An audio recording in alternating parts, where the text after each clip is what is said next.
Wi-Fi, caller ID, bulletproof vest, circular saws, pulsars in space. Every single of these inventions came from women we barely hear about. Behind every invention, there is a story. Some are celebrated, some are forgotten, and some were straight up stolen. In 1974, the Nobel Prize was given for the discovery of pulsars, but they gave it to the wrong person. Maybe this information sounds very vague and weird, I know, but let me tell you the full story, then you will know. Jocelyn Bell Burnell. Back in 1967, she was just a 24-year-old graduate student at Cambridge University, helping build and monitor a new radio telescope. Part of her job was checking long paper printouts of radio signals, hours and hours of boring lines. This kind of work always existed, by the way, but she noticed something that others missed. So one day, when she was working, she noticed a tiny repeating signal. It wasn't a noise. It was not a mistake. It was too perfect. She kept tracking it again and again from different angles, different nights, until she realized this signal was coming from deep space. And that's how she discovered pulsars, which are spinning stars in space that send out radio signals just like a heartbeat. This discovery became one of the most important astronomy discoveries of the century. It was huge. And who received the 1974 Nobel Prize for this discovery? You guys know the answer. Not her. Well, yeah. It went to her supervisor, Anthony Hewish, and another scientist, Martin Ryle. The Nobel Committee's defense was the prize went to the people who directed the research, basically meaning the higher-ups, not the student who actually found it. But many scientists still disagree with that.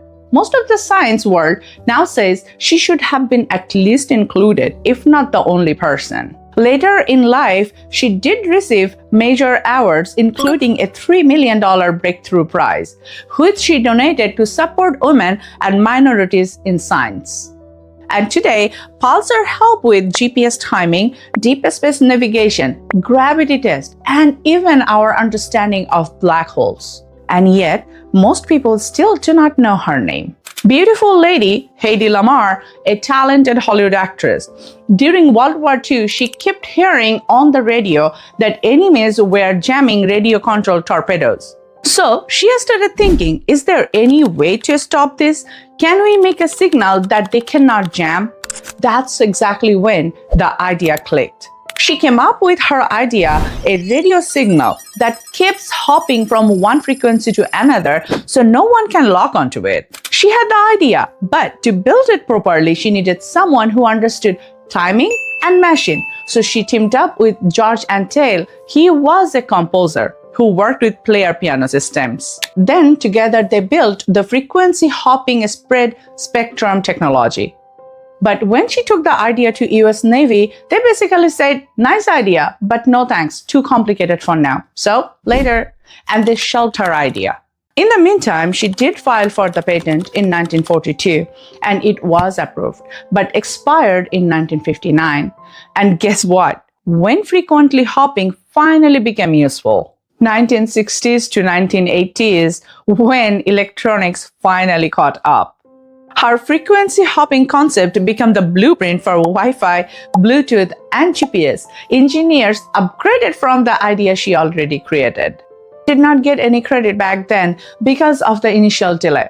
And I really do not know what to say about this story because it seems like it's the timing, not someone actually wanted to steal her credit. Anyway, now people finally know her, that she is more than just a pretty face. Perfect combination of beauty with brain. Let's fast forward a little bit in 1965, when Stephanie Kwolek discovered Kevlar. She was a chemist. By the way, what is Kevlar? For us who do not know, Kevlar is a super strong but super light fiber, actually stronger than steel. So when she first showed it to her team, they told her it looked strange and probably useless. But fortunately, soon enough, they realized it was a huge breakthrough. Today, Kevlar is used for bulletproof vests, spacesuits, helmets, car parts, spacecrafts, sports gear, even your phone case, by the way. Did she get a Nobel Prize for this? No. But why not? Because the Nobel Prize does not have a category for materials engineering. Then did she get a proper credit at least? Yes, but only after a long wait. Her invention was used for years before people even knew she created it. Her name finally became more known in the late 1980s and early 1990s, especially after the US military started using Kevlar in body armor, and people began asking, who invented this? And why the delay? Because back then, female scientists often had their work labeled as a company discovery, not an individual one. Kevlar protects millions of people, soldiers, astronauts, engineers, and even our everyday stuff like cars and phones. Her invention did not just make a new material, it completely changed how we stay safe. Anyway, the fight for credit did not start in the 1900s. Let's go back over 200 years to find out how another woman changed how we built our world. 1812. This is when Tabitha Babbitt noticed something funny. She watched two men cutting wood with a long 2% saw, and the blade only cut in one direction. On the way back, the blade didn't even cut anything. It was just an extra effort for nothing. She created the first version of the circular saw. And why don't we hear her name today? Because she belonged to a community called the Shakers, and they didn't believe in personal patterns at all. In fact, they did not patent inventions in any form. Everything was shared freely. Later on, in the 1840s and 1850s, different men patented their own versions of the circular saw, like Edmund Michael and eventually the founders of skill saw, and they became known as the inventors. Meanwhile, Tabitha's name faded simply because she couldn't file the patent due to Shaker's rules. And today, this circular saw is everywhere. Workshops, factories, construction sites. This is one of the most important tools in modern buildings. And I believe Tabitha does deserve a little bit of credit for this big invention. So, on this Women's Day, let's remember these legends and hope that in the future, women get their credit when it actually matters, not decades later.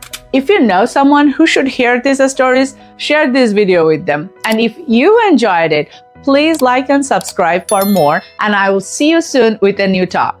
Till then, stay curious, stay cozy,